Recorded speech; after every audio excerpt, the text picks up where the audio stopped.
OK, on commence avec une petite question ici intéressante. Y a-t-il un karma individuel ou collectif quand l'homme engendre de la cruauté ou qu'il inflige aux animaux, en fait? Normalement, on a un karma qui est distributif, on a un karma qui est différé. Si l'homme est inconscient de ce qu'il fait, c'est un karma collectif qui va être payé, et par rapport à l'homme qui fait quelque chose d'inconscient, cela peut devenir pour lui un karma différé. C'est-à-dire que la journée où l'homme va comprendre quelque chose, il va comprendre que ce qu'il fait n'est pas bien au niveau vibratoire, c'est-à-dire que ce n'est pas, cela n'augmente pas le taux vibratoire de la planète ou de lui-même, donc ce n'est pas évolutif. Si l'homme le comprend et qu'il refait l'acte, tout ce qui aurait dû payer comme karma et qui était distribué sur la collectivité, qui est maintenant un karma qui est distribué sur la collectivité, peut devenir un karma qui va être replacé dans le temps, et lorsque la personne arrive à comprendre tout d'un coup que c'est mal, disons, et qu'elle le fait quand même, et alors là, oui, là, elle peut payer un karma qui est totalement individuel, malgré que la collectivité aura quand même eu à payer un peu pour son karma. Alors, tout dépend du niveau de compréhension de l'acte qui est posé.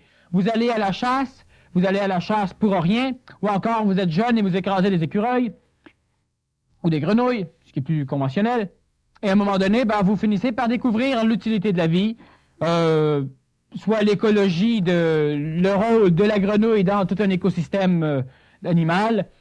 Quelle que soit la foutue raison, vous comprenez pourquoi la grenouille elle est là, ou pourquoi l'écureuil elle est là, ou encore la stupidité de tuer et d'ôter la vie, de détruire un corps physique possédant un corps vital pour rien, et vous arrêtez.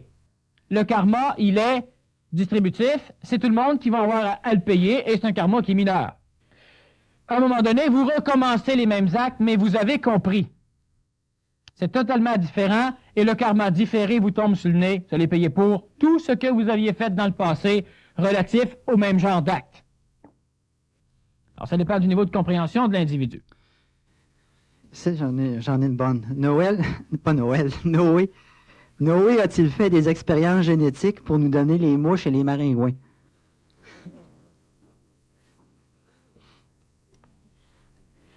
Les mouches et les maringouins ont une utilité extraordinaire. L'homme a une diabolique habitude, celle de déclarer des choses nuisibles et des choses utiles. Un animal nuisible est un animal qui n'apporte rien à l'homme et qui, quelquefois, ôte à l'homme. Vous savez, les mauvaises herbes qui poussent dans votre cour sont sans doute des herbes très comestibles et très nutritifs. Mais ce sont des mauvaises herbes que l'on doit détruire parce qu'ils ôtent ils démangent le visuel qui nous plaît psychologiquement. Alors, le maringouin, la mouche noire, le brûlot, la mouche à chevreuil et tout ça ne sont pas là pour empêcher l'homme d'aller dans le bois. Si l'homme se parfume avant de pénétrer dans le bois, c'est de ses affaires. Et son parfum est d'ailleurs très bon, les moustiques l'adorent. Alors l'homme ne devrait pas trop s'en plaindre. Mais les poissons, les oiseaux, les grenouilles et plusieurs autres formes de vie animale se nourrissent des insectes. Ces insectes font partie intégrale de l'écosystème qui permet à l'homme de vivre. Certains qui ne connaissent pas le miel se demandent ce que les abeilles font sur la planète. La majorité des insectes servent à la fécondation des fleurs, des plantes, des arbres, des fruits. Alors, ils ne sont pas là que pour nuire à l'homme. Ils sont extrêmement importants à l'homme. Ce n'est pas parce que lors d'expériences génétiques, sont apparues différentes formes de maladies transmises par ces insectes, comme transmises par le chat, par la moufette, la bête puante, par le chien, qu'on doit bannir les insectes, comme par exemple la mouche tsetse, qui transporte par l'intermédiaire du trypanosome lipius, n'est-ce pas, la maladie du sommeil. Alors, l'homme déclare des animaux nuisibles, on va accepter de chasser le loup, accepter de chasser l'ours, parce que les loups viennent tuer le troupeau. Il n'y a pas d'animaux nuisibles. Il y a des animaux qui ne rapportent pas à l'homme et des animaux qui rapportent à l'homme. Il n'y a pas d'animaux nuisibles ni utiles dans la réalité des choses. Écologiquement, tout a un lien. Et les insectes qui piquent, les insectes qui ont besoin de sang chaud, ont besoin, pour se reproduire, d'un peu plus de vitalité. Et le sang transporte la vitalité. Transporte aussi la psychologie, une parcelle de la mémoire astrale et karmique. Mais il est le grand transporteur de l'énergie vitale chez l'être qui vit. Donc, les insectes qui sont incapables, qui n'ont pas suffisamment de forme vitale, de vitalité pour se reproduire, ont donc besoin d'aller puiser chez ceux qui en ont suffisamment un peu de vitalité. Ce qui fait que les femelles de certaines espèces d'insectes vont rechercher à piquer, à capter du sang, parce que sans le sang, ils ne peuvent se reproduire. Donc, l'homme participe très activement à la vie planétaire lorsqu'il se laisse piquer. Maintenant, évidemment, les insectes en ont besoin. Et les insectes en ont besoin, les plantes ont besoin des insectes, les oiseaux ont besoin des insectes, et les animaux ont besoin des oiseaux, et des poissons, et l'homme a besoin de ces animaux. Mais évidemment, c'est préférable, tant qu'à y être, que les insectes aient piqué autre que les hommes, et ça, c'est facilement faisable par l'homme. L'homme n'a qu'à influencer en taux vibratoire les odeurs corporelles, donc l'expression de sa corporalité, pour interdire aux insectes de venir le chercher. C'est-à-dire que si vous sentez quelque chose d'autre qui n'attire pas les insectes ne viendront pas à vous. Cela est facile à dire, cela est facile à faire. On a différents produits chimiques qui tendent à changer l'odeur du corps, et on a aussi des états psychologiques qui changent l'odeur du corps. L'homme est un animal dans sa forme physique, et l'homme est un animal que l'on pourrait dire supérieur. Je le répète, l'homme n'est pas un animal évolué. Je vous parle de correspondance biologique. L'homme a un corps qui ressemble au corps des animaux. Mais les animaux qui nous côtoient sont des animaux totalement inférieurs à l'homme. Alors, ce qui fait que l'homme tout petit peut manœuvrer un éléphant. Psychologiquement, l'éléphant est beaucoup plus petit que l'homme, qui le manipule, normalement. L'homme qui se promène est capable d'assujettir toutes les espèces vivantes. L'homme qui marche dans la forêt est capable de contrôler les animaux. Il est capable de pacifier les animaux. Il est capable d'amener les animaux à lui par différents procédés vitaux et psychologiques, par son aura, par ce qu'il transmet dans son magnétisme. Et évidemment, les moustiques, les maringouins et tout le tralala ne viendront pas achaler une personne qui est dans un état vibratoire suffisamment haut. L'insecte recherche l'odeur. Mais l'odeur dépend. L'odeur, c'est une vibration. L'odeur, elle est transmise par la vibration et elle est captée par les narines ou par la bouche. Et l'odeur qui est transmise par un être humain détermine son taux vibratoire. Il y a des personnes qui vont avoir des formes de transpiration qui sont typiques. Et on a des transpirations qui puent l'iode et on a des transpirations qui puent moins. Et on a même des individus qui ont des formes de transpiration qui vont attirer d'autres individus au lieu de les répulser. On a des personnes qui rentrent dans la forêt et qui se font agresser par les insectes. Et on a d'autres personnes qui les cherchent, les insectes. On remarque souvent que plus une personne est achalée et incommodée par les insectes, plus il y a d'insectes qui tournent autour d'elle. Elle dégage des vibrations qui se transmettent sous forme d'odeur et qui vont attirer les insectes femelles, ce qui pique. Alors donc, l'homme est capable, de par son évolution psychologique et mentale, surtout mentale, d'émettre une forme de vibration qui le met en accord avec le règne animal, mais qui ne l'assujettit pas aux règles du règne animal. Moi, je connais certains individus qui peuvent aller en forêt et qui ne seront jamais incommodés par aucune forme d'animal. Vous allez vous coucher dans le gazon et les fourmis ne viendront pas vous toucher. Vous allez traverser la forêt sur le bord des marécages et les maringouins ne viennent pas vous achaler. Les brûlots, les mouches noires non plus. Les mouches à chevreuil non plus. La majorité des insectes vont venir voir l'homme, mais il y a plusieurs états que l'homme devrait étudier. Il y a plusieurs mécanismes qui font que l'homme dans la forêt attire les insectes. L'homme de la ville les attire beaucoup plus que l'homme de la campagne. Mais l'homme de la ville a beaucoup plus peur des insectes que l'homme de la campagne. Moi, j'ai été campé plusieurs endroits sur la planète et on a des personnes qui me disent « Oui, mais c'est plein de maringouins. » Bon, ils en tapent un à l'heure. C'est plein. Puis moi, dans ma tête, pour que ce soit plein de maringouins, il faut que j'ai de la misère à respirer. Et ça m'est déjà arrivé, on pouvait à peine respirer parce qu'on inspirait des maringouins. On avait appelé la bouche puis le nez. Alors, on avait des espèces de moustiquaires qu'on plaçait par-dessus les chapeaux, mais on ne pouvait même pas arrêter pour vérifier nos cartes, vérifier avec la boussole, parce qu'on se faisait carrément manger par les moustiques. Mais on était dans un état d'évolution particulier et dans une région forestière particulière. Mais là, j'avoue qu'il y avait beaucoup de maringouins. Mais quand on a 3, 4, 5, c'est à peine banal, le printemps, et puis que les personnes n'arrivent pas à sortir dans la forêt sans être habillées avec les gants, puis le gros collet, puis tout ça, puis même là, ça se plaint.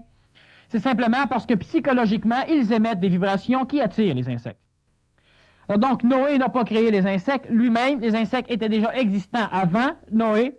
Mais évidemment, on a des mélanges, des transformations génétiques qui ont été apportées par l'homme par après, soit apportées par ce qui devait tuer les insectes, des mutations qui renforcissent les insectes, et aussi apportées par différents phénomènes qui ont été la dégénérescence normale ou encore, disons, l'évolution normale. Le résultat de la transformation des animaux sur la planète a automatiquement obligé certaines formes d'insectes pour survivre à se transformer, ce qui a donné des insectes qui avaient besoin de sang, entre autres, pour pouvoir ramasser suffisamment de vitalité pour pouvoir procréer.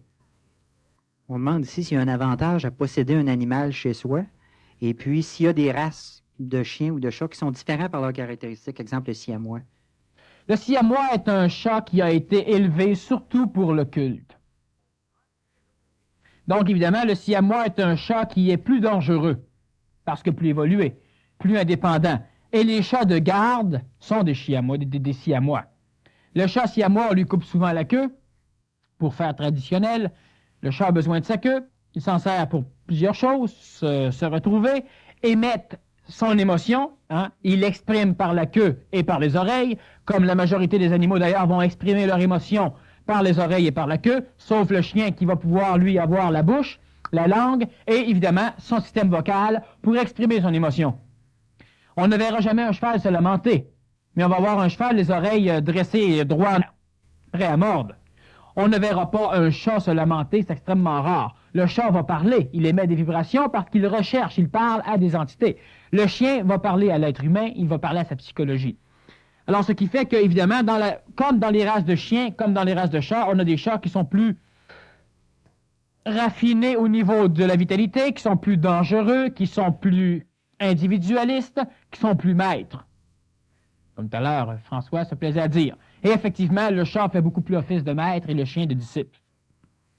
Alors, on a des races de chats qui sont particulières, surtout en l'occurrence la race siamoise, la race des chats angora et quelques autres races de chats qui sont particulières. Maintenant, le fait d'avoir un animal domestique chez soi ou non, ça dépend de ce qu'on veut en faire. On n'a plus de besoin du chat comme guide astral et on a donc besoin d'animaux que comme confident psychologique. Alors, une perruche peut faire aussi la même chose. Évidemment, ça ne vaudra pas un chien, surtout quand ça vous liche. Mais, alors donc, on peut avoir des animaux, mais ce n'est pas une chose typiquement nécessaire, sauf qu'évidemment, si vous voulez procréer et enfanter pour transmettre votre psychologie, parce que vous manquez d'affection, c'est mieux d'aller au pet shop.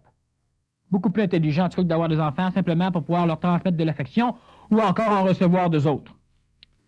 On demande ici si on a le droit de faire opérer et dégriffer des chats. Ah ouais, la loi canadienne, il ne voit rien contre. Ça ne dérange rien, c'est un animal qui est domestiqué par l'homme, un animal qui se complaît de vivre avec l'homme. Donc, comme n'importe quelle personne qui vit dans une société, elle se doit de s'assujettir aux lois de la société. Le chat et le chien vivent avec l'homme, ils sont nourris par l'homme, ils bénéficient du chauffage de l'homme, ils bénéficient de la sécurité de l'homme, et évidemment, ils doivent donc s'adapter aux lois de l'homme.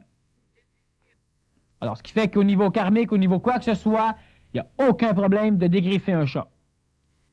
Il y a eu 2 questions aussi en rapport à ce que tu as parlé tantôt, à savoir si la licorne, pourquoi elle a été dangereuse. Est-ce que tu as le goût d'en redire un petit peu plus dessus ou si...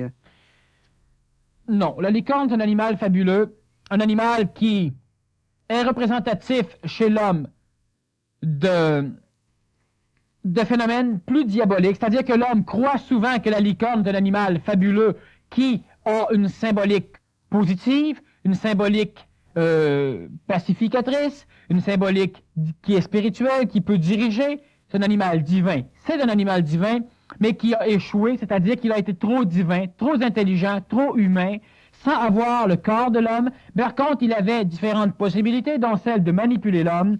Il était un animal qui aimait tuer. C'est un animal qui a été créé par des forces plus lucifériennes, c'est-à-dire par des forces qui avaient une tendance à vouloir faire en sorte que les hommes et que les animaux qui vivaient puissent connaître Dieu. Et la licorne, comme l'homme, a fini par avoir un ego suffisamment puissant pour devenir presque autonome par rapport à l'homme. Et on ne peut pas avoir, dans un contexte évolutif, plusieurs formes de races qui évoluent. On a la race humaine qui évolue, qui a des correspondances peut-être mercuriennes, vénusiennes, saturniennes, etc. Mais ce sont des êtres qui sont similaires dans leur expression d'évolution. On ne peut pas avoir une autre forme d'être-té totalement différente de l'être humain qui veut évoluer sur le même plan, sur la même planète que l'homme, dans la même matière que l'homme, en même temps que l'homme. On ne peut pas.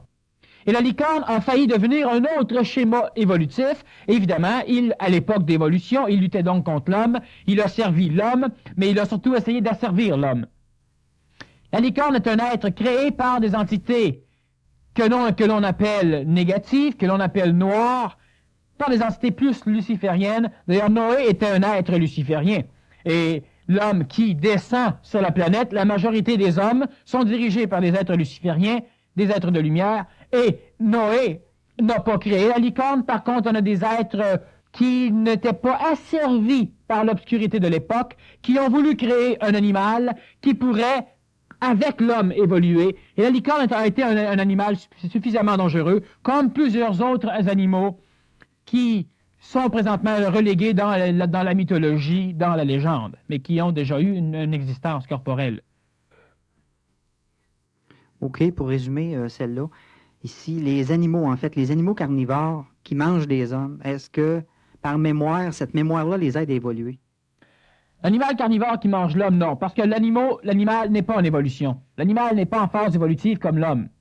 On s'imagine que du minéral, l'évolution amène au végétal. Du végétal, l'évolution amène à l'animal. De l'animal, l'évolution amène à l'hominal. De l'hominal, l'évolution amène à l'angélique, à l'archangélique, etc. Mais ce n'est pas un processus qui est normal. L'homme n'est pas un animal et l'animal n'est pas un homme. Et l'homme qui mange de l'animal baisse son taux vibratoire, c'est-à-dire qu'il baisse le taux vibratoire de son physique parce qu'il doit digérer une structure qui n'est pas vitalisée, donc une structure morte, il doit la revitaliser, il doit lui redonner vie pour pouvoir la digérer, sinon la viande pourrit avant qu'elle soit digérée. Et par contre, donc il baisse son taux vibratoire, par contre, l'animal qui mange l'homme n'évolue pas parce que l'animal n'évolue pas. L'animal n'évolue pas comme l'homme évolue et l'animal n'a aucun rapport avec l'évolution comme l'homme. Le chat est un animal créé d'une certaine façon et il est le même chat depuis le début des temps. Mais l'homme n'est pas le même homme depuis le début des temps. Le chien est le même chien depuis le début des temps et les animaux, le chevreuil, le cheval, tous ces animaux sont le même genre d'animal. Ils ont une forme d'évolution physique qui leur permet de s'adapter aux conditions extérieures, aux conditions climatiques, aux conditions géologiques, etc. Ils ont une forme d'adaptation légèrement vitale, légèrement psychologique, et ce n'est pas une forme d'évolution, mais une forme d'adaptation. Et l'adaptation n'a rien à voir avec l'évolution. L'évoluer transforme l'extérieur, il peut le créer. Donc, il transforme l'extérieur, il adapte l'extérieur à lui. Mais l'évoluer, c'est-à-dire celui qui n'évolue pas, lui doit s'adapter à l'extérieur. La psychologie, pour ne pas souffrir, doit s'adapter. Et la psychologie humaine n'évolue plus. Elle n'évolue plus. Elle se transforme. Pour s'adapter à l'extérieur, elle se transforme dans son expression, mais elle n'évolue plus. Le mental évolue présentement chez l'homme, et le mental doit adapter l'extérieur à l'expression de l'astral, lorsque le mental est assujetti, lorsque le mental est l'esclave de l'astral. Mais le mental va finir par transformer l'extérieur pour adapter l'extérieur à l'expression du mental, et à un moment donné, on aura, premièrement, sans doute au Québec, une expression supramentale imprimée dans la matière, où le mental ira transformer l'extérieur pour permettre au supramental de s'exprimer. Donc, il transformera l'extérieur pour permettre l'expression de l'énergie supramentale. L'animal n'évolue pas comme l'homme évolue. L'animal ne possède pas de mental. L'animal, tout à l'heure on parlait du chien, d'aveugle ou de certains animaux qui finissent par avoir une légère conséquentialité dans leurs actes, dans leur expression, mais elle n'est léguée à l'animal que par l'homme qui le dresse. Elle n'est pas inhérente à l'animal qui vient. Alors donc, les animaux pourront manger l'humanité, ils n'évolueront pas. L'humanité pourra manger tout ce qui existe comme animal, ils vont évoluer. Je vais en poser une ici d'un autre type, là. Les ésotérismes ne parlent jamais de politique. Quel genre de choses devraient être faites pour améliorer la situation du Québec? Il y a une bonne raison pourquoi les ésotéristes ne parlent pas de politique. Puis il y a une bonne raison pourquoi les politiciens ne sont pas ésotéristes. Vois-tu, pour améliorer le sort de n'importe quelle population, on doit diriger la population par l'intelligence. Et comme ce n'est pas le cas sur la planète, alors évidemment, on se sert de diplomatie. Disons que pour améliorer, je ne veux pas moi non plus en parler, pas pour l'instant, du moins ce n'est pas mon temps de parler de politique. À un moment donné, peut-être que cela va venir. Disons que si l'on des petites choses, la question, je vais simplement donner un conseil qui pourrait améliorer la situation du Québec dans l'état actuel des choses. Vu qu'il y a démocratie, que la démocratie est une chose luciférienne et non pas une chose intelligente, la démocratie permet à la masse qui ne comprend rien de faire en sorte que le pays n'avance pas. Et évidemment, la démocratie empêche aussi le tyran de faire avancer le pays où il ne veut pas. Mais présentement, dans l'état actuel des choses, on a suffisamment d'intelligence. Ben, suffisamment. On n'a pas suffisamment, mais on se dirige vers une suffisance en intelligence où on pourra avoir un régime qui sera beaucoup plus monarchique. On aura donc une archie, on n'aura plus d'anarchie, on aura un monarque ou un roi qui pourra, par l'intelligence, obliger la population à évoluer. Disons que présentement, cela pourrait s'exprimer selon une forme de communisme, mais évidemment, ce communisme n'étant pas compris par l'être humain, ce communisme devra être un communisme militaire pour obliger, et à la longue, les communistes finissent toujours par être, c'est la communauté, mais la communauté qui dirige. C'est le problème du communisme. Il devient dégradé. Présentement, ce que l'on pourrait faire, c'est inventer un nouveau ministère. Le ministère de la Relance, où l'on suggère à la population, moyennant 5 000 $ de cadeaux, chaque fois que vous avez une idée extraordinaire pour relancer quelque chose dans la province, vous en faites soumission au ministère de la Relance. On a des organisations qui sont capables de voir si on peut financer ou si on peut aider les petites et moyennes entreprises. Donc, on est capable aussi de filtrer les idées de la relance. Alors, toi, tu as une idée géniale pour aider les jeunes, pour n'importe quelle foutue raison. Si on voit ça au ministère de la Relance, la population va donc travailler en collaboration avec le gouvernement, tant qu'être diplomate, démocrate. Et toi, tu étudies, et ça a absolument de l'allure, tu commences à donner 5 000 $ au bonhomme, ça va motiver la relance, et si le gars est intelligent, tu peux aussi l'engager, puis ça crée de l'emploi. Ça va créer de l'emploi, ça va régler des problèmes d'une façon non pas politique, c'est-à-dire que vous êtes toutes des caves, j'amène des solutions, qu'est-ce que vous en pensez? Puis là, j'essaie de vous la vendre, le voisin amène des solutions, il essaie de vous les vendre, puis on vote pour la moins pire.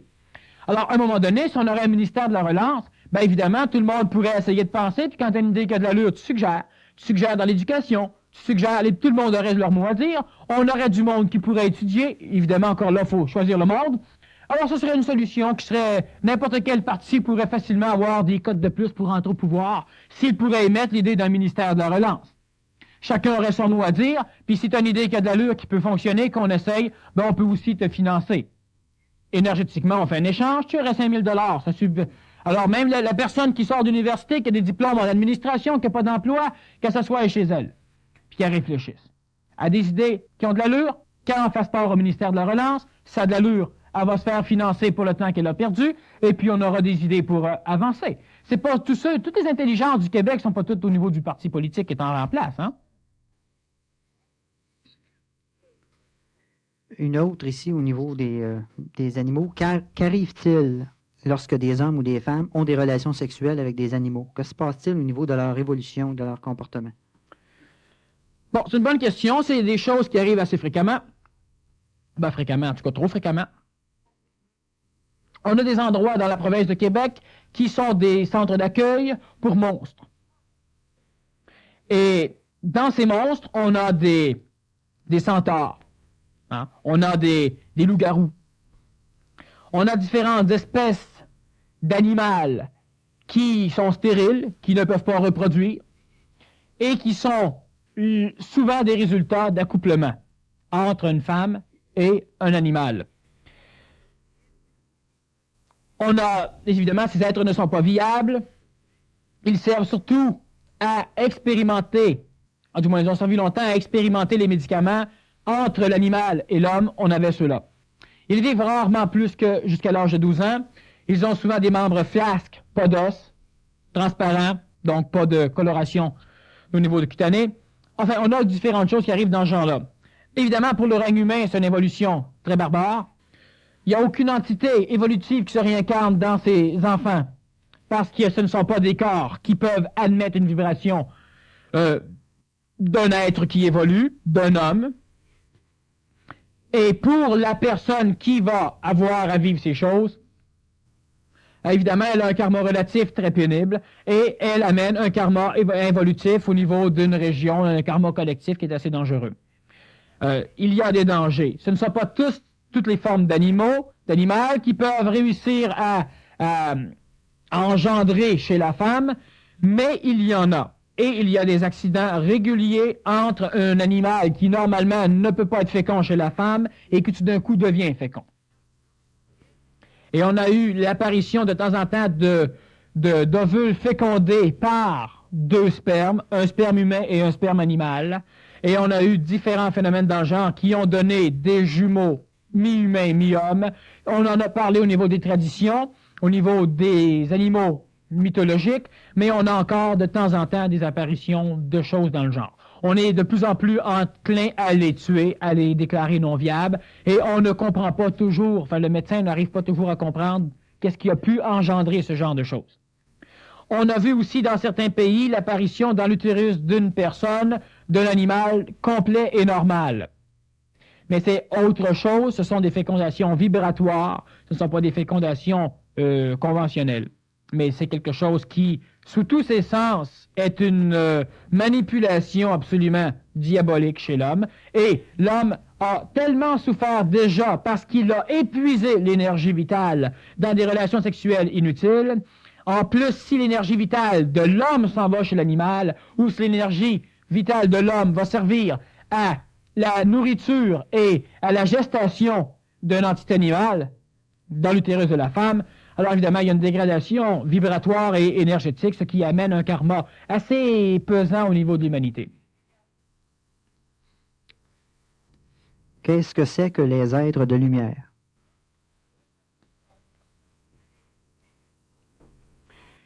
Les êtres de lumière sont des... On est souvent porté à penser que l'être de lumière est un être divin. Et on a raison. On est souvent porté à penser que l'être de lumière vient pour essayer d'aider l'homme. Et on a raison. On est souvent porté à penser que l'être de lumière lutte contre les entités lucifériennes et sataniques. Et on a tort. Parce que les êtres de lumière sont des entités lucifériennes. Les êtres de lumière, il y en a deux sortes. Pour être plus précis et plus clair. On a un être de lumière qui est la lumière et qui tend à obscurcir l'évolution de l'homme parce que l'homme n'est pas prêt à voir la lumière de l'être de lumière. Et on a des êtres qui, par rapport à l'homme, sont plus évolués, donc vibrent plus haut, donc émettent une lumière. Ils sont donc des êtres de lumière, plus évolués que l'homme, et eux ont comme idée ou comme fonction de clarifier le monde évolutif de l'homme, donc d'apporter la lumière à l'homme. Ils servent donc de guides, ce sont des guides de lumière. On a toujours eu dans le plan évolutionnel de l'homme, la guerre entre l'obscurité et la lumière. Et on a toujours appris, parce que celui qui manipule l'homme est surtout celui qui est égoïque, celui qui a une idée propre. Donc, on a toujours été manipulé par les êtres de lumière et on a toujours cru que l'on devait rechercher la lumière. Et la lumière doit lutter contre l'obscurité. La majorité des êtres de lumière ont obscurci encore plus l'évolution de l'homme que les êtres qui voulaient obscurcir. Lorsque tu as trop de lumière, quand tu roules en auto, tu peux prendre le champ. Et l'intelligence va te dire d'acheter des lunettes soleil pour obscurcir la lumière, de façon à ce que tu puisses rester sécuritaire sur ton chemin.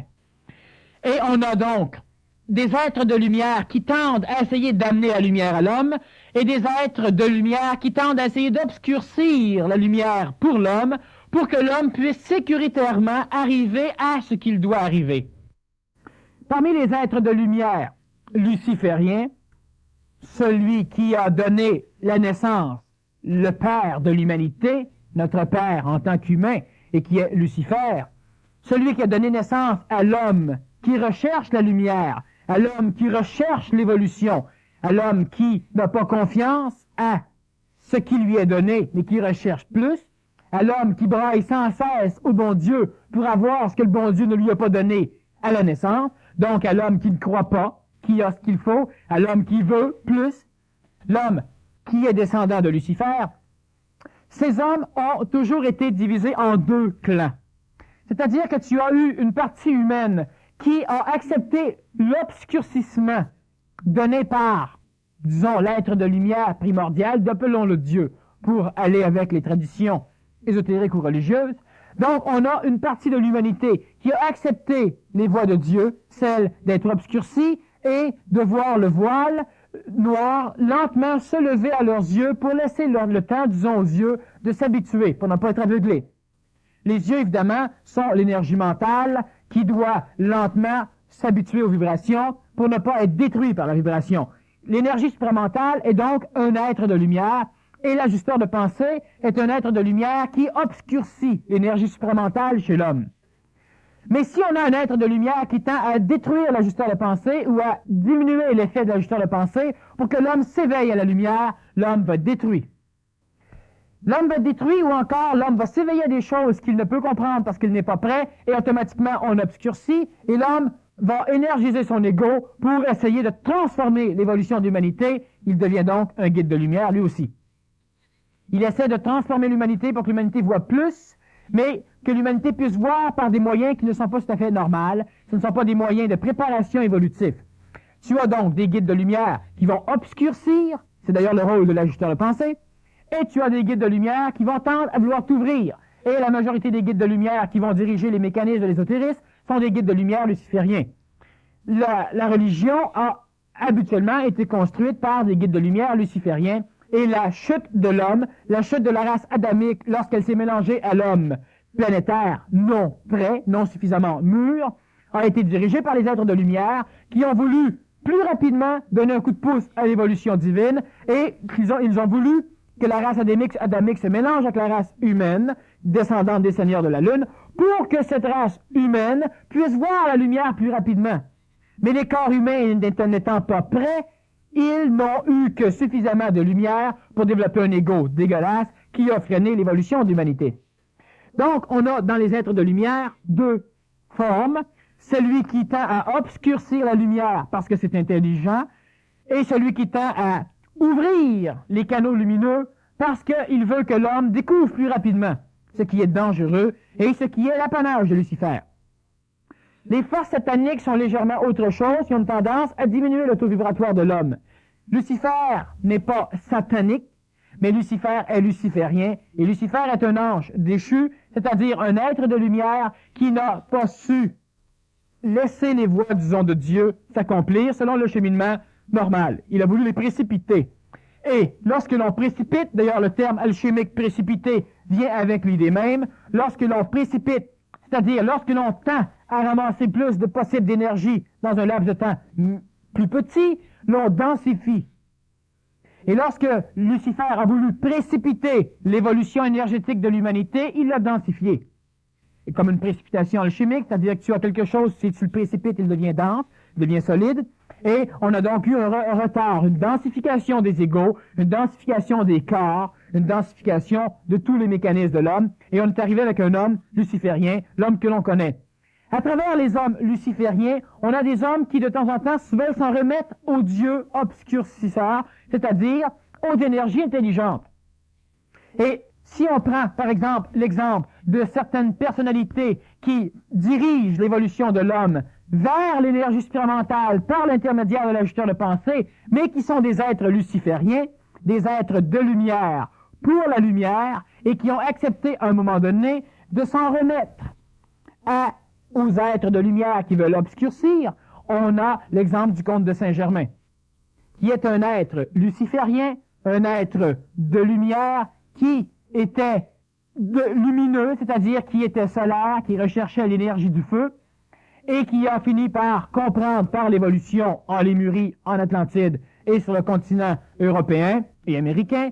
Il a fini par accepter, d'ailleurs il a accepté cette chose en Judée surtout, un peu avant la naissance du Christ, et cet être luciférien est devenu un être, disons, qui admet l'obscurcissement des connaissances. Et c'est d'ailleurs un des personnages qui a fondé les plus grosses sociétés obscures, les sociétés secrètes de l'humanité. Alors donc, les guides de lumière sont de deux ordres, l'ordre intelligent et l'ordre égoïque, relié à la planète Terre, celui qui, de par sa lumière, connaît les choses et veut l'obscurcir à l'homme qui n'est pas prêt, et celui qui veut, de par sa lumière, découvrir plus rapidement la lumière du soleil, la grosse lumière, la lumière de Dieu, et qui veut faire en sorte que l'homme, ces rejetons qu'il a créés, puisse aussi, plus rapidement possible, arriver à connaître la lumière de Dieu. Il est intelligent de placer des lunettes soleil sur le bout de son nez lorsque la lumière du soleil est trop forte pour ne pas prendre le champ. Il est intelligent aussi d'obscurcir par l'ajusteur de pensée les descentes d'énergie supramentale comme les contacts avec n'importe quelle entité lumineuse. Les guides de lumière peuvent donc faire office de force satanique de par les freins qu'ils mettent à l'évolution, comme elles peuvent aider aussi l'évolution de l'homme. Une autre dans le même sens. Est-ce qu'il se pourrait que sans la lumière du soleil qui baigne nos cellules, personne ne pourrait être conscient?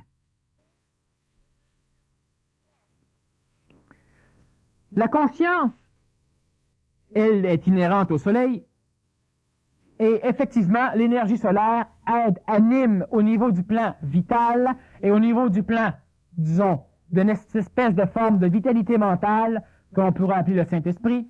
L'énergie solaire aide évidemment à énergiser énormément l'être humain pour qu'il arrive à comprendre. Elle l'énergise de plusieurs façons. La façon la plus évidente, c'est qu'elle permet à cet être d'avoir une expérience physique plus rapide que sans lumière. C'est-à-dire que l'énergie solaire permet la vision, elle permet la couleur, elle permet le contact à distance entre le corps et l'objet. C'est-à-dire que lorsque tu vois quelque chose, tes yeux touchent à la chose par l'intermédiaire de la lumière, par l'intermédiaire des rayons du soleil qui contiennent une gamme, un spectre de couleurs assez voluptueux pour te permettre d'avoir des nuances. C'est la couleur qui te permet de voir la profondeur, qui te donne une tridimensionnalité dans ta vision. C'est la couleur. La différence des couleurs te donne le jeu des profondeurs. Si tout est bleu sans ombre, donc sans coloration dans le bleu, tu ne peux voir la profondeur, car tu ne vois pas les différences de lumière sur un objet. Donc, effectivement, la lumière permet à l'être humain de se conscientiser, elle permet à l'être humain d'expérimenter, de vivre un mécanisme de vie expérientielle dans le plan planétaire, simplement parce qu'elle permet à un des sens, l'œil, entre autres, la vision, de pouvoir être opérationnel. Maintenant, on doit savoir que l'œil est une extra-formation du cerveau. C'est-à-dire que chez le fœtus, on n'a pas Dieu, on a la matière cérébrale qui est en formation, et à un moment donné, on a des cellules cérébrales qui se spécialisent et qui deviennent les yeux. Donc, le cerveau en entier capte aussi la lumière. Le troisième œil est une partie localisée au niveau du cerveau. Elle n'est pas localisée au niveau de l'hypophyse, elle est localisée au niveau de la pinéale. Mais le cerveau de l'homme au complet est un organe qui capte la lumière, c'est-à-dire qui capte des vibrations qui ne sont pas lumineuses, mais qui sont transmises en même temps que la matière lumineuse, et elles permettent aussi la conscientisation. Mais évidemment, plus l'énergie est haute, plus elle devient lumineuse, et évidemment, plus l'énergie est lumineuse, plus elle est dangereuse. C'est pourquoi on doit obscurcir la lumière, surtout pour les yeux, en l'occurrence, qui sont les récepteurs d'énergie les plus hautes. Si tu regardes que ta main capte une forme de vibration basse, ton goût et ton odorat captent une forme de vibration plus haute, ton oreille capte une forme de vibration encore plus haute, et tes yeux captent une forme de vibration encore plus haute. Ton cerveau capte une forme de vibration lumineuse, mais encore plus haute que la lumière. Et plus tu montes, plus c'est dangereux. Trop d'intonation au niveau du bruit en termes de puissance peut détruire le système auditif. Trop de vibrations lumineuses, trop de clarté dans la lumière va détruire le système des yeux. Trop d'énergie lumineuse, disons d'énergie intelligente, va aussi détruire le cerveau. Alors on a besoin de lumière et l'homme a commencé sa conscientisation, surtout après le déluge, lorsque les nuages ont pu être transformés en eau, former les océans, et lorsque la brume a été dissipée. Comment que l'homme peut transmuter cette lumière-là? C'est-tu là qu'il faut qu'il soit en collaboration avec les ajusteurs de pensée ou les filtres de lumière? L'homme psychologique, l'homme qui évolue, l'homme qui se pose des questions, ne peut pas arriver à transmuer quoi que ce soit. On va le faire pour lui. Dans l'homme réel, il y a l'ajusteur de pensée, il y a l'énergie supramentale, il y a d'autres formes de potentialités qui peuvent s'exprimer chez l'homme. Mais l'homme qui se croit évoluer, l'homme qui se croit évoluant, ne peut pas faire en sorte de transmuer quoi que ce soit. C'est-à-dire qu'une parcelle dans l'homme peut transmuer des énergies plus basses, mais une énergie basse ne transmue pas une énergie supérieure. L'ajusteur de pensée peut, par l'habitude, arriver à entrer en contact avec le mental de l'homme. Mais l'ajusteur de pensée ne peut pas être assujetti au mental de l'homme. Il assujettira le mental de l'homme. C'est-à-dire qu'il rendra intelligent le mental de l'homme et il assujettira donc la psychologie de l'homme qu'il ne rendra jamais intelligente parce qu'elle ne peut être intelligente. Mais il la limitera jusqu'à un moment donné où il pourra la détruire parce qu'elle ne sera plus utile. Alors donc, tu ne peux pas transmuer une énergie sauf si l'énergie est inférieure à toi. Et transmuer l'énergie inférieure, sauf s'il y a une utilité dans l'expression des énergies supérieures, est un mécanisme inutile dans l'évolution de l'homme. L'alchimiste, lui, va surtout faire un travail de transmutation symbolique de matière extérieure et il essaiera, par la compréhension de relations, donc par l'énergie mentale, de réussir à comprendre des mécanismes qui attendent après lui pour faire la transmutation. Donc, l'alchimiste ne transmue pas quelque chose lorsqu'il arrive, lui, à être transmué. Il arrive à comprendre des mécanismes qui attendent après lui pour permettre la transmutation et il ira se placer dans cet état d'énergie et là, il y aura transmutation. Mais il ne manipule pas les transmuteurs. Il en comprendra les mécanismes en faisant l'expérience dans la matière, en transmuant le plomb en or, le fer en or, etc. Il verra les mécanismes de la transmutation et il essaiera de se placer, de comprendre les mécanismes pour se placer dans un mécanisme similaire où lui sera transformé en or, c'est-à-dire en une expression obscurcie du soleil. Est-ce que l'énergie qu'on appelle Dieu a tout expérimenté? Non. Ah, non. Non et oui. Parce que, qu'est-ce qu'on appelle Dieu? L'énergie que l'on appelle Dieu a tout expérimenté, parce que plusieurs fois, l'homme va dire qu'il est Dieu. L'énergie Dieu dans le ciel, l'énergie de Dieu créée par l'homme à son image et à sa ressemblance, a tout expérimenté ce qui a été expérimenté dans le plan d'évolution de la planète. Le Dieu qui a créé la planète, donc l'énergie extraplanétaire, qui n'est pas assujettie à la dévotion de l'homme, qui n'est pas l'esclave des prières de l'homme, ce Dieu a expérimenté des mécanismes qui sont reliés à un plan galactique, à un plan universel ou à un plan super-universel. Le créateur de l'univers, c'est-à-dire le créateur du temps et de l'espace, parce que l'univers existe que si elle en a le temps. La matière existe que si elle en a le temps. Donc, le temps et l'espace sont créés en même temps, disons, et celui qui a créé tout cela n'a rien expérimenté du mécanisme, car il n'y a pas eu de créateur intelligent pour créer notre univers. C'est un mécanisme, c'est un phénomène qui est extrêmement complexe, extrêmement compliqué à comprendre. Mais l'univers n'existait pas et l'univers a existé. Il n'y a pas eu de Big Bang, il y aurait pu y en avoir un, mais à l'instant même où l'univers est apparu, elle était déjà en expansion. Il n'y a pas eu d'explosion. La création de l'univers n'est pas comptée dans la Bible. Dans la Bible, l'on compte surtout la création de la planète et de la création ou encore de l'orchestration des entités énergétiques évoluantes qui ont régi la création de la planète et on explique d'une façon symbolique les différentes étapes par lesquelles les continents, par lesquelles la race hominale est passée avant d'arriver jusqu'à celle qui avait un corps humain comme le nôtre. Alors donc, le Dieu créateur expérimente lorsqu'il crée. L'énergie recherchée par le Nazaréen, à la fin, lorsqu'il a dit « je suis », il était rendu au summum du Créateur. Et le Créateur expérimente toujours par l'expérience de la création. Mais, parce que le Créateur qui crée l'homme, crée aussi le contexte évoluant, crée donc les conditions permettant l'évolution, donc il expérimente. Le Nazaréen, lorsqu'il arrive à être le Père, à être « je suis », se libère du contexte spatio-temporel pour ne plus être régi par le temps. Il n'évolue plus, il n'est plus régi par l'illusion du temps, donc il n'a plus les corps matériels de la planète, et il n'est plus. C'est-à-dire qu'il n'existe plus. Il ne peut exister parce qu'il n'a plus le temps d'exister. Et s'il voudrait exister, il devrait se relimiter dans le temps, malgré que par rapport à l'homme, il serait quelque chose d'extraordinairement extraordinaire. Par rapport à l'homme, il serait une chose minable par rapport à ce qu'il est présentement, même s'il n'est plus. Il est dans un état totalement dégagé du temps.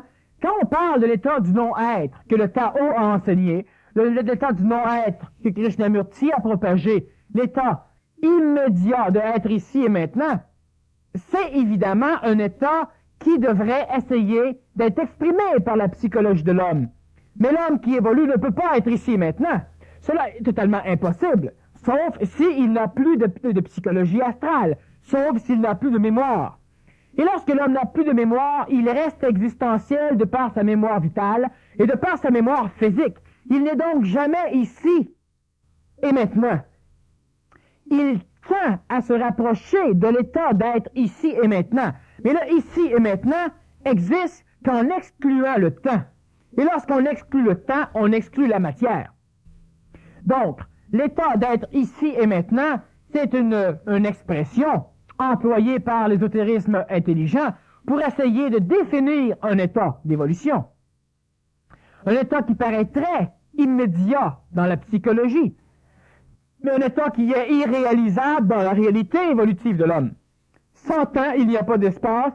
Sans espace, il n'y a pas de temps. Et là, il y a le nulle part et maintenant, c'est-à-dire nulle part et jamais. Et là, il y a l'immortalité, il y a ce que l'homme recherche. L'homme recherche l'immortalité, c'est-à-dire que vivre 1 million d'années, c'est l'immortalité pour l'homme. Ce serait bien suffisant. Il se croirait immortel de vivre 1 million d'années. L'immortalité ne peut pas exister pour l'homme présentement. C'est-à-dire que l'homme n'a pas de mortalité réelle, l'homme a une transmutation qu'il appelle mortalité. L'homme recherche l'immortalité alors qu'il n'est pas mortel. Mais l'homme, dans l'illusion de son apparence, il se croit mortel. Et c'est normal, l'homme est tellement densifié, l'homme est tellement assujetti à la matière, qu'il est automatiquement assujetti au temps de la matière, et l'homme devient transmuable rapidement, donc mortel. Le Dieu qui n'a pas créé l'univers, lui n'a pas expérimenté cette création, et lui est la perfection dans l'univers. Enfin, en réalité, il est la perfection dans l'extra-univers. L'univers est limité. Elle est immense. On dit que l'univers est infini, mais l'univers, elle est finie. Elle est réduite dans une espèce de ballon qui s'appelle le temps. Et dans ce temps, il y a l'espace. À l'extérieur, il n'y a pas de limite, mais il n'y a pas d'existence. C'est vraiment compliqué à comprendre, étant donné qu'on essaie de comprendre l'inexistant à partir de l'existant. Donc, on ne peut arriver à définir l'inexistant. On ne peut donc arriver à le comprendre. Parce que la compréhension présente de l'homme est égale à ce qu'il arrive à définir. Tu analyses, tu définis, tu comprends. Donc, comprendre l'incomprenable par la compréhension est inconcevable. Comprendre une chose qui n'a pas d'existence propre, qui n'existe pas. Quand on dit qu'elle n'a pas d'existence propre, cela veut dire qu'elle existe dans la tête des autres. Elle n'existe pas. Par rapport à elle-même, par rapport à rien d'autre. Elle n'a pas d'existence propre. Et évidemment, on doit arriver, et l'homme va arriver, pas tout de suite, à un état d'ici et maintenant, en réalité, nulle part et jamais. Où il n'aura plus d'existence temporalisée. Mais il ne sera pas détruit. Si je détruis un homme, j'en fais des molécules. Si je détruis les molécules, j'en fais de l'énergie.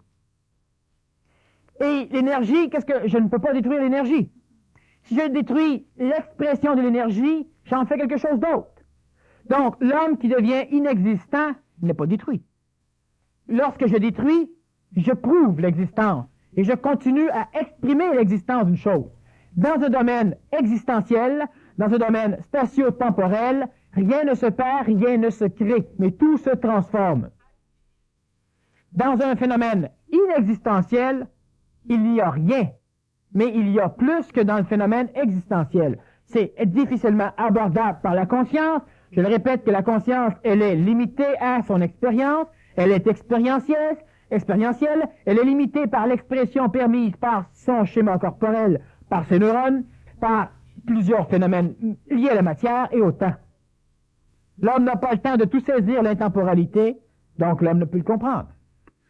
L'être qui n'aurait pas le temps d'exister, comme tu dis, est-ce que un être comme ça, est-ce qu'il pourrait contenir, à part d'avoir un corps éthérique, il n'y a pas de corps vital qui peut contenir ça, même s'il baisse son taux? L'être qui n'a pas le temps d'exister n'a pas de corps éthérique. Il n'a pas de corps.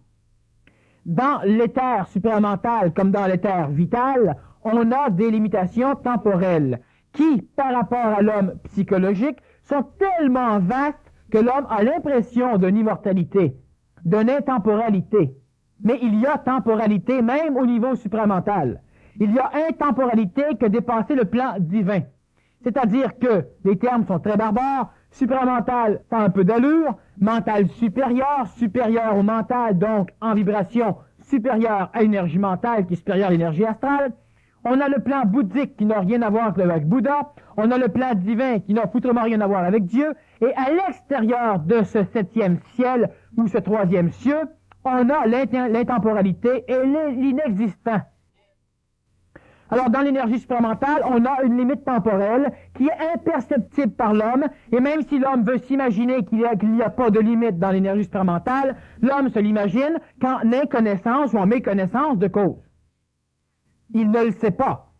L'homme qui n'est pas totalement dans le domaine supramental, l'homme qui n'a pas un corps supramental, l'homme qui ne peut pas travailler dans le plan supramental en même temps que dans le plan astral ou matériel, l'homme qui ne peut pas travailler dans les deux plans en même temps, et l'homme qui n'a pas une substance réelle, matérielle, supramentale, et quand je parle matériel, je parle au niveau supramental, l'homme qui n'a pas une identification supramentale ne peut pas connaître que l'énergie supramentale est limitée en temps. Il n'a que l'illusion, enfin, d'une libération du temps par rapport à l'expérience psychologique. Ça veut dire que même s'il réussirait à résumer un an d'énergie ou de connaissance en 1 minute, il y a quand même un temps. Il y a 1 minute. S'il réussit à résumer l'infinité dans l'infinité, il y a le temps. Parce qu'il résume du temps dans du temps. Lorsqu'il ne résume rien, lorsqu'il n'exprime rien, lorsqu'il n'y a plus rien assujetti au temps, il est dans une connaissance qui n'est même pas une connaissance. Il n'a rien à connaître car il n'y a rien à connaître. Il y a connaissance lorsqu'il y a expérience. Et lorsque tu as une connaissance instantanée, c'est que tu es relié à une expérience instantanée, c'est-à-dire que tu es relié à l'illusion d'une expérience instantanée qui est en réalité mémorielle, mais dans une sphère totalement supérieure à la sphère normale de la psychologie ou du mental de l'homme. Lorsque tu es en contact avec l'énergie supramentale, tu as l'impression de l'intemporalité parce que tu as une confrontation avec l'expérience psychologique ou mentale. Ce qui fait que par rapport à, il y a impression de. Mais cela est complètement faux. Tu as une connaissance instantanée d'une expérience supramentale et l'énergie supramentale est définie d'une façon très barbare et pas tout à fait juste de l'astral galactique. Les ondes supramentales, c'est une mémoire qui connaît tout ce que la planète vit et va vivre. Sans en connaître le futur, elle en connaît l'intelligence des résultats que l'on devrait rechercher. Elle connaît l'évolution.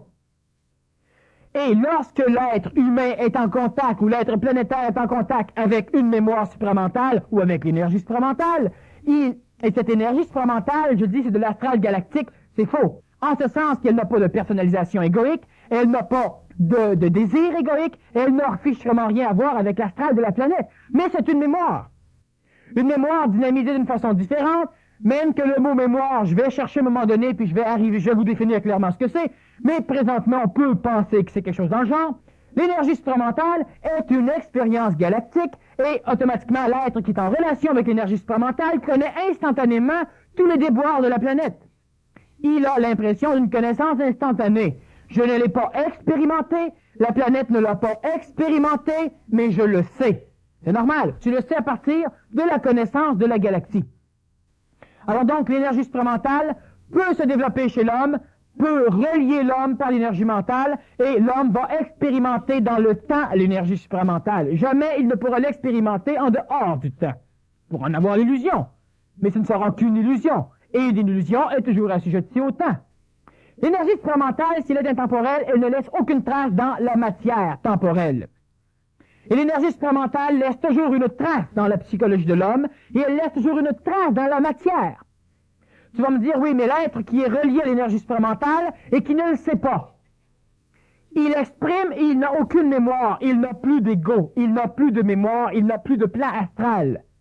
Cela ne change rien à la temporalité de l'énergie supramentale, parce que l'énergie supramentale laisse une trace dans son corps et elle laisse une trace dans l'extérieur. L'homme a parlé et il ne sait pas ce qu'il a dit. D'autres le savent. L'astral le sait. Le temps régit le temps.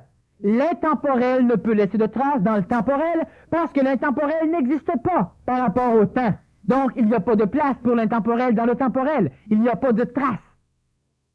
Donc, l'énergie supramentale, elle est temporalisée d'une façon inconcevable par l'illusion du temps de l'homme. Donc, par rapport à l'homme, elle est infinie, elle est intemporelle. Mais c'est faux. Donc, ce qui à un niveau est astral, ce qui est pour nous autres est mental, à un niveau d'espace plus grand, ça devient astral. C'est comme s'il y a une coche à un moment donné. Faites bien attention avec le mot astral. Je dis que c'est de l'astral galactique, mais en réalité, comme tout à l'heure je te disais, ce n'est pas de l'astral, l'énergie supramentale. C'est une expérience à un autre plan, expérience dénudée des expériences planétaires, des expériences de désir, de fuite, de quête, d'évolution. L'énergie supramentale, elle est en deux phases. Elle est présentement en phase évoluante et involuante. Elle est dans une phase de division. La personne qui rentre en contact avec l'énergie supramentale ne peut pas connaître toute l'immensité de l'énergie supramentale. Au même titre qu'une personne qui devient émotive, la plante a des émotions, mais elle n'a pas l'émotion de l'homme. L'animal a une émotion, mais il n'a pas l'émotion de l'homme. L'énergie supramentale, elle est de plusieurs niveaux, et il y a une forme d'énergie supramentale qui est descendante, qui tend à rejoindre l'homme. Mais la même énergie supramentale, plus hautement vibratoire, se fout royalement de l'homme. Elle est en contact, en recherche de contact avec l'énergie descendante du plan bouddhique. Mais ça, on s'en fout présentement, ça n'a aucun rapport avec le plan planétaire, parce que l'homme, présentement, arrive à peine à entrer en contact avec l'énergie supramentale, et le plan bouddhique, malgré que connu, n'est pas présent dans le plan planétaire, de même que le plan divin. On a eu des êtres qui ont rejoint ces plans, on a eu des êtres, façon de parler, on a eu un être qui a rejoint ces plans et on a eu des instructions, c'est-à-dire qu'on a eu des relégats de connaissances qui nous parlent de ces plans. Présentement, le plan de l'homme existe que jusqu'au niveau du supramental très bas. Supramental qui va s'exprimer sous forme de l'ajusteur de pensée, surtout pour commencer, qui est un amalgame d'énergie mentale supramentale. Une question aussi qui est arrivée. L'être qui est hors temps et espace est-il? L'être qui est hors temps et espace n'est pas un être. On emploie des mots limités pour définir l'inconcevable et l'inconçu. L'être qui n'a pas de temps n'est pas un être et qui n'a pas d'espace n'est pas un être. Il ne peut être relégué dans un mot. Il n'existe pas. Même si sa présence est plus présente que la présence de l'être qui existe. Même si énergétiquement, il n'y a même pas d'énergie dans l'inexistant, on emploie des termes pour définir ce qu'il n'y a pas. L'énergie, elle apparaît lorsque l'être inexistant se voit freiné par le temps. Étant freiné par le temps, il y a début de vibration. Et plus le temps se densifie, plus la vibration se densifie, et on a l'apparition de tout un schéma de plan évolutif super universel, galactique et planétaire, jusqu'à la matière solide. Lorsque le temps n'existe pas, l'inexistant n'est pas là. Mais c'est l'inexistant qui donne existence à l'existant seulement s'il y a le temps. Et encore là, c'est extrêmement compliqué parce que le temps est matériel. Le temps, c'est une quantité d'espace. Le temps, c'est une quantité de matière. Et la matière, c'est une quantité de temps. Alors, c'est extrêmement compliqué. Einstein s'est amusé à jouer là-dedans et a aidé la science à avancer. Mais, présentement, disons qu'on n'a pas le vocabulaire nécessaire, d'ailleurs, pour parler d'une chose qui n'existe pas. Comment la définir? Merci beaucoup, Daniel. Et puis, bonsoir. J'aimerais juste faire un petit message. Tous ceux qui suivent le cours de PMC, j'aimerais...